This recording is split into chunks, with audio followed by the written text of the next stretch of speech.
तहरा गुची के दरवाजा बाटे खुलल, गुची रे तहरा गुची के दरवाजा बाटे खुलल।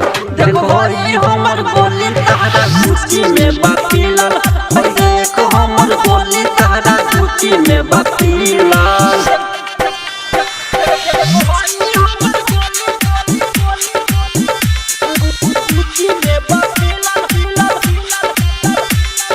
Digital recording studio Madhuban. बानी तो यार काहे करेलू बरियारी, पारा पारी आई सुन ले तोहरों बारी, पारा पारी आई सुन ले तोहरों बारी। ठीक नहीं कोइल बाटे नियम के भूलल, ठीक नहीं बाटे नियम के भूलल।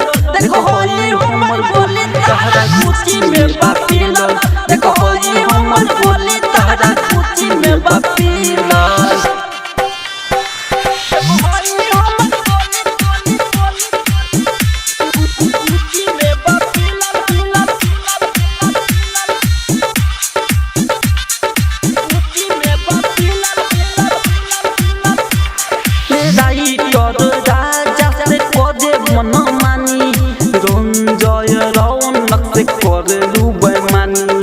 रंजय रौनक से करेलू बेईमानी, ऊपरे ऊपरे देख बाटे तोहरो रे झूलल, ऊपरे ऊपरे देख बाटे तोहरो रे झूलल। ओई हमर गोली तहरा गुची में बापिलल, देख हमर गोली तहरा गुची में बापिलल। निशा डिजिटल रिकॉर्डिंग स्टूडियो मधुबन पूर्वी चंपारण। Contact number 9199425490।